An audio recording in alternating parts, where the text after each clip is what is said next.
Amigos do canal Calcio Parlato, hoje estamos aqui para falar de um assunto um pouco diferente que não tem muito a ver com escalações, com prestações, com resultados, com análises táticas, mas tem a ver com o futuro do futebol e, sobretudo, da Série A italiana. Hoje se oficializou a aquisição do Genoa, do proprietário Preziosi, dono de uma fábrica, de uma firma importante na Itália de jogos para crianças, que passa, depois de 18 anos, o controle, 100% do controle acionário da empresa para um fundo americano, 777, o nome desse fundo.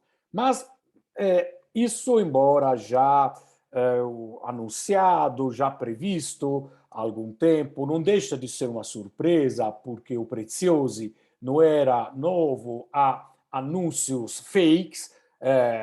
Vou vender, já vendi, amanhã vou anunciar e depois não ter acontecido. Dessa vez aconteceu, né? Com tudo aquilo que isso comporta de esperança para o torcedor do Genoa, porque o Preziosi nunca foi um presidente que pensou no Genoa, sempre pensou no interesse próprio, isso sempre foi muito claro. Acho que o torcedor do Genoa, esse é o momento de começar, pelo menos, a esperar que pior do que está não vai ficar. E isso, considerando o Genoa, não é de todo ruim. Mas uma análise e uma reflexão que eu quero fazer um pouco mais ampla.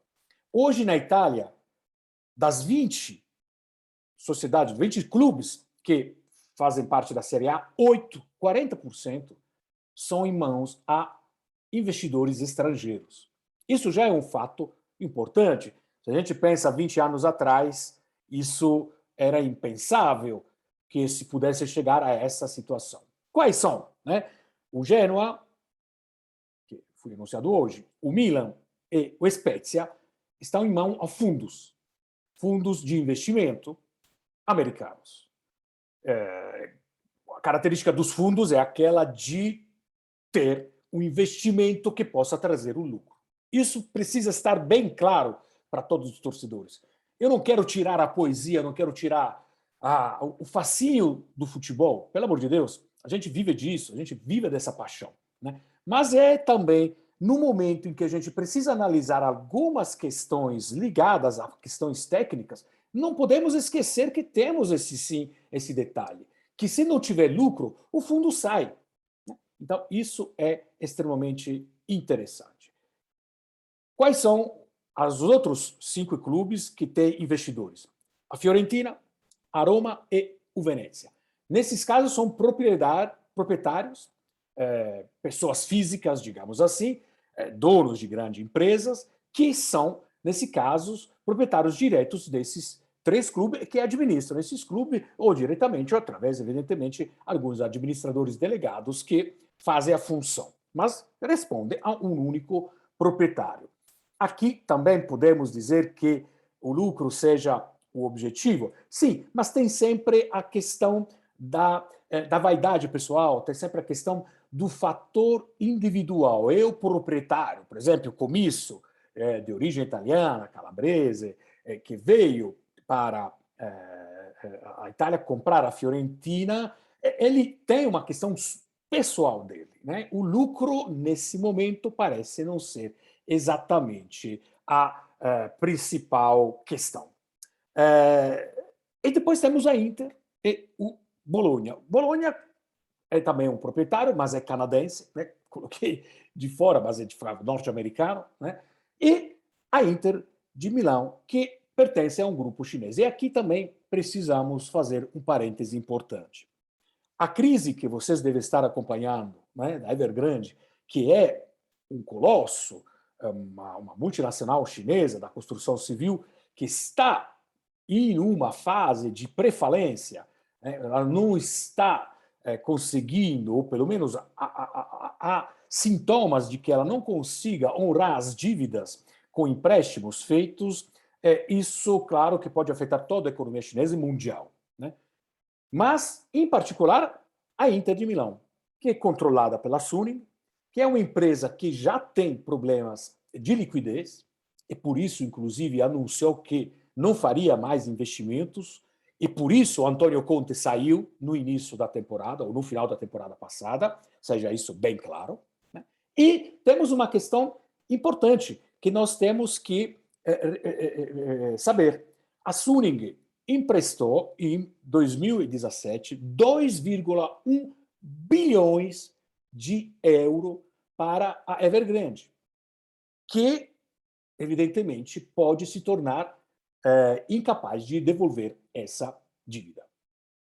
Com isso, né, isso evidentemente se torna um problema, uma questão bastante preocupante para o torcedor da Inter, que evidentemente em algum momento pode estar se preocupando com o fato do clube diminuir ainda mais os investimentos, que não foram poucos durante esse período. E um outro aspecto que eu acho que é importante ser ressaltado em tudo isso, pela análise que fizemos, e pelos nomes que eu citei aqui para vocês, vocês perceberam que somente um grupo é oriental. Né? Esse grupo, esse que acabei de comentar, que inclusive não está bem do ponto de vista da solidez financeira. Isso porque, qual é a explicação disso? Por que no Paris Saint-Germain, porque na Inglaterra, grandes times têm investidores árabes ou russos ou do Oriente, do Extremo Oriente, como China, sobretudo da parte de grupos chineses. Por que isso? E por que na Itália não? Porque a Itália é um país onde a burocracia é extremamente elevada e porque, evidentemente, nesse momento, o futebol italiano, então são dois elementos, uma burocracia elevada e o futebol italiano, nesse momento, não é tão repetível como o futebol inglês. Né? Vocês podem me dizer, poxa, mas futebol francês, PSG, mas o PSG tem um apelo, né, muito grande em relação à cidade onde se encontra o Paris Saint-Germain. Cidade de Paris, que é uma cidade estupenda, maravilhosa, uma cidade rica, e que o projeto é aquele de criar um clube de futebol não para ganhar o campeonato francês, mas para ganhar a Champions League e se tornar uma referência. Né? Isso não tem acontecido, mas é um projeto ainda que está de pé. Então, no campeonato italiano, na Série A, nós temos investidores, digamos assim, menores, né? Ou seja, com valores de disponibilidade menor e com uma exigência de uma lucratividade mais imediata, ou, no caso dos fundos, ou de uma lucratividade de longuíssimo prazo, no caso de investidores privados, digamos assim. Isso nos faz refletir, precisa nos fazer refletir em termos daquilo que pode ser e se tornar o futebol também na Itália. Nós estamos vendo isso na Inglaterra. Mudou alguma coisa na relação do torcedor com o time quando os grandes investidores estrangeiros, russos, árabes, entraram no futebol inglês? Isso não mudou.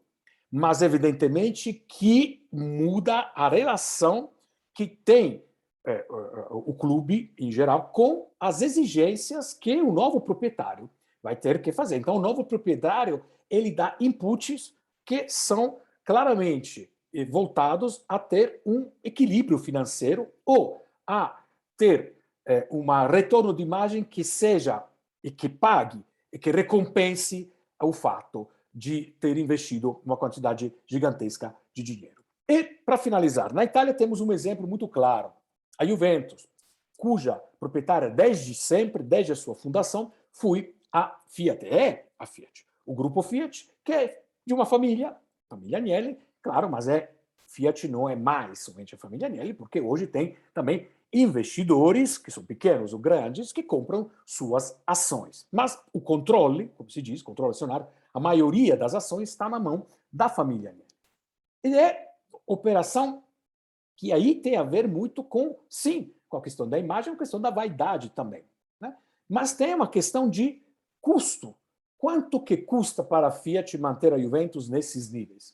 Tanto que agora, na próxima Assembleia dos Sócios, vai ser deliberado o aumento de capital de 200 milhões de euros para poder fazer frente à dívida contraída pela Juventus. A dívida da Juventus foi absurdamente elevada, devido, sobretudo, à fracassadíssima Operação Ronaldo, mal conduzida, mal iniciada, mal conduzida e mal terminada, vendendo o Ronaldo a preço de banana. Isso é um ponto. Qual é o grau de eficiência de um clube que é gerenciado por uma família que nada tem a ver com futebol e que é administrada por elementos como o Nedved, por exemplo, que foi um grande jogador, mas que, de repente, do ponto de vista administrativo e do ponto de vista do contato com os jogadores, com contato com outros diretores esportivos, não é tão hábil como, por exemplo, em outras situações, outros clubes europeus que, tendo a propriedade, delegam as funções para pessoas mais gabaritadas. Esse é um exemplo. O outro exemplo pode ser da Atalanta, em dimensões muito inferiores, com um capital muito inferior, com um plantel de jogadores que tem um valor muito inferior, mas que delegou funções importantíssimas a um grupo de administradores, de diretores e a um treinador. Né? O treinador da Atalanta é aquele treinador manager, não é aquele treinador que vai lá e distribui o colete. Ele faz um jogo acontecer, mas decide muita coisa dentro do clube. São modelos diferentes. Quais modelos o seu time de coração vai estar se inspirando? Né? Esse é muito importante até para entender o próximo futuro. Não é o jogo das 4 linhas, mas tem muito a ver com aquilo que a gente adora, né? O que acontece dentro de campo. Vamos nos atualizando sobre isso e sempre entrando nesse assunto por se tratar de alguma coisa que interfere claramente naquilo que a gente gosta, que é ver a bola correndo com a camisa dos clubes do nosso coração. Vejo vocês por aqui. Tchau, tchau.